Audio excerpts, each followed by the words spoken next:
Puis on ira vers une autre évolution. C'est l'évolution socio-économique. Et dernièrement, l'évolution culturelle. Par exemple, quelle a été la position vers les hadiths, vers le Coran, quels ont été les principaux fatwas de cette époque. Donc, qui viennent de cette époque, quels ont été les principaux fatwas religieuses employés dans le monde musulman. Cette période exactement a été caractérisée par deux choses. Ce qu'on a appelé première, les guerres de l'apostasie, bien contre les apostats, le qu'on emploie souvent peut-être mieux que l'autre, contre les apostats.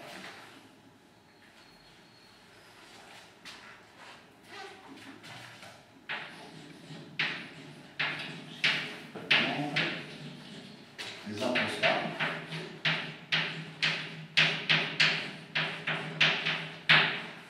Et deuxièmement, le début de l'offensive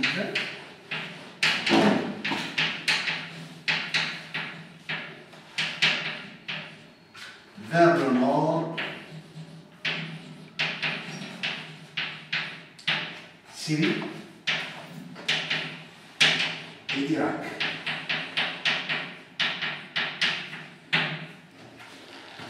Ce sont ces deux poids essentiels dans le mouvement politique, je dis bien politique. Maintenant, concernant, on commence par les guerres contre les apostats. N'écrivez pas ce que j'explique, vous pouvez écrire, parce que si on ne vous explique pas, vous n'allez pas comprendre. D'abord, on fait une carte de l'Arabie. Je ne sais pas si vous connaissez la carte de l'Arabie. Comme ça. Cette région ici, c'est la Mésopotamie. Donc, ça veut dire Mésopotamie, Irak, Syrie, donc Palestine. Jordanie est un mot récent, c'est un pays récent, la Jordanie. Palestine, ici, c'est l'Égypte. Et c'est ça ce qu'on appelle l'Arabie. Maintenant, elle est composée d'États. La péninsule arabique. Maintenant, elle est composée d'États. Nous avons l'Arabie Saoudite, la Jordanie actuellement, l'Arabie Saoudite. La Jordanie même, elle est plus vers la Mésopotamie. Nous avons le Koweït, Bahreïn, les États du Golfe, Oman et le Yémen. C'est ce qui se passe actuellement. Avant, elle n'était pas composée comme ça. C'était des tribus composées en régions. En régions. Elle était composée de deux choses. Région et différences ethniques. Donc, avant, au temps de l'islam, c'était deux choses. Les régions, nous avons cette région-là. Elle s'appelle le Hijaz. Le Hijaz, comme ça. Vous avez Médine ici, la Mecque ici, et Jeddah ici. C'est les principaux villes du Hijaz. Cette région-là, c'est le Nejd.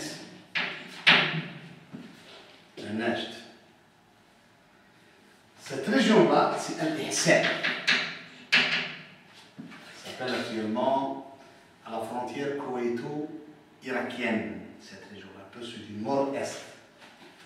Cette région, le Bahreïn, s'appelait Hajar. Hajar. Cette région s'appelait Oman. Elle est toujours Oman. Elle n'a pas changé de nom.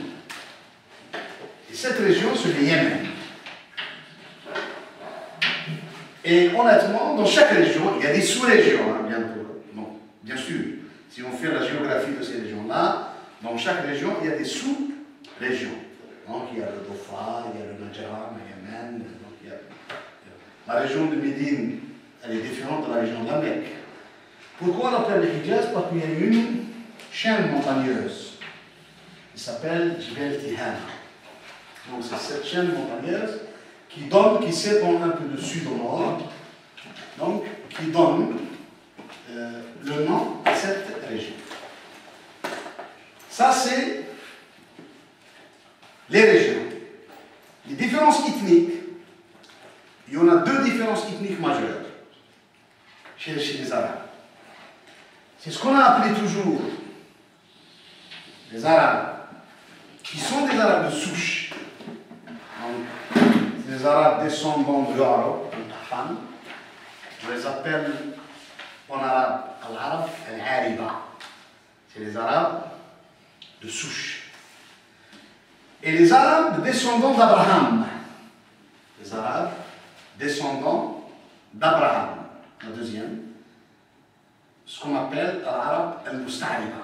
Les Arabes descendants d'Abraham.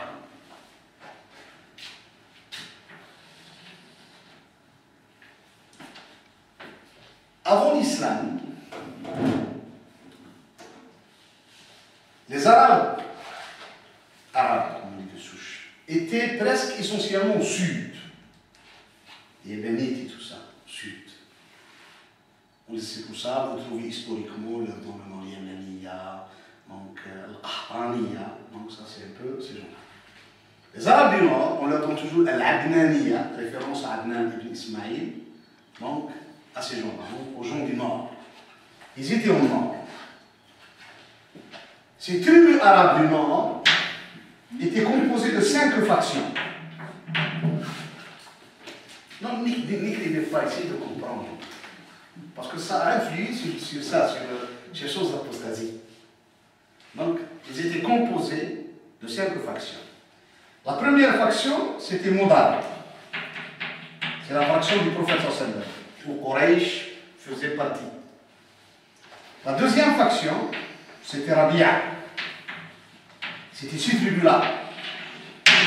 Rabia. La deuxième faction, c'était Qudaa. Ils habitaient ici, en Jordanie. La quatrième faction, c'était Ammar. Elle était ici. Et la cinquième faction, c'était en Irak, Yet. Donc, 5 factions. Ces tribus-là du Nord n'ont jamais réussi, avant l'islam, à faire un État. À faire, je ne veux pas dire un État, comme on peut le recevoir maintenant, mais à faire une petite émirat, qui gouverne les tribus. C'était les tribus du Sud qui avaient cette vocation. Donc, 2 tribus du Sud sont montées au Nord, l'une dans cette région, le Jordanie, je me suis dit, j'attends un coup de téléphone, ça m'a...